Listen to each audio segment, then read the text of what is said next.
and vulnerabilities, because I think that's what we're really talking about today.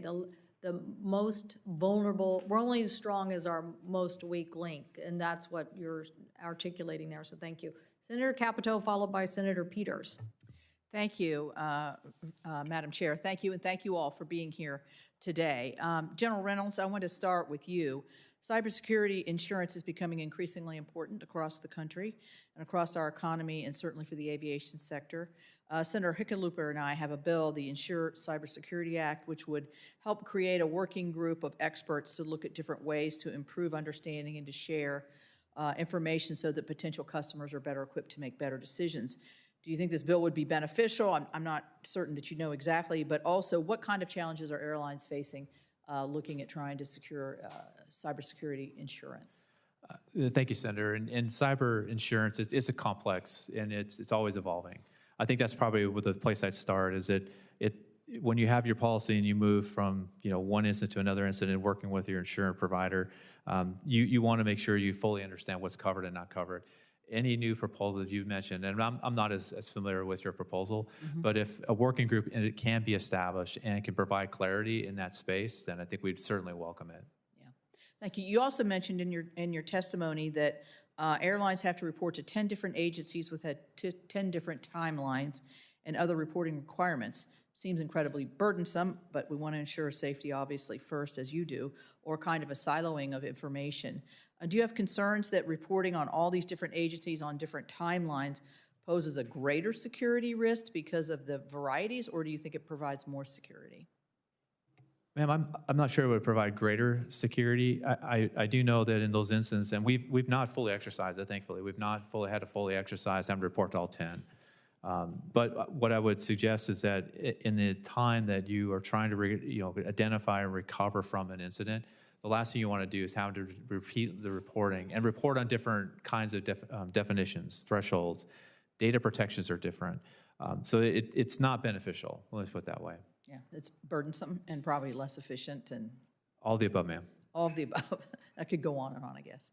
Mr. Little, I understand that you decided not to pay the ransom. I'm sorry I missed the testimony, but you decided not to pay the ransom, and you mentioned that if any personal information is compromised, you're going to notify them and provide support from the wake-up call that you had at your airport. Let me ask you this. You're the 11th busiest airport, right, in the nation? Currently. And my airport in my capital city is the 189th, and this sort of goes to what the chairwoman was just talking about, in that you're only as secure as your weakest link. So all of our airports, but the smaller airports, are just as vulnerable to these kinds of attacks and could get people into systems that could have impacts in all of our systems. What kind of perspective can you provide, having had this experience? With regards to paying the ransom, that was contrary to our values, and we don't think it's the best use of public funds. So we decided not to pay.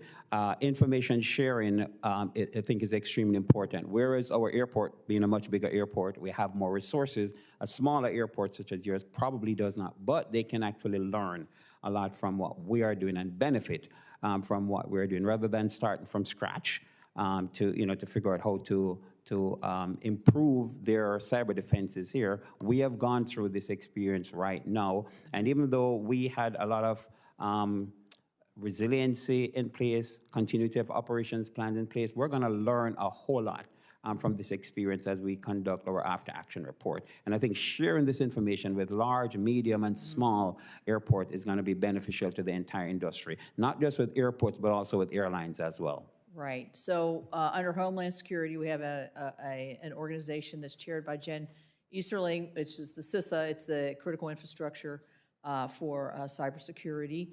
And they bring best practices around. I'm sure that your organization has talked with them to report your incident so it could help other airports as we move forward. So I want to put a little plug in for Marshall University in my home state of West Virginia is creating a Cybersecurity Institute for Critical Infrastructure, of which aviation is a part. We think of it, finance and military and defense, But if somebody knocks out our critical infrastructure, as we've found out in certain instances for one thing or another, we're as vulnerable and maybe in some ways more vulnerable, food supply, et cetera. So what the point of this institute is to create a workforce that can then meet the cybersecurity challenges of the future in our critical infrastructure space. So I may have my folks reach out to you to find your experience, and it might be useful to them as they're creating the curriculum for the cybersecurity workforce of the future. And I appreciate you all. Happy to participate in that. Thank you. Senator Peters, thank you for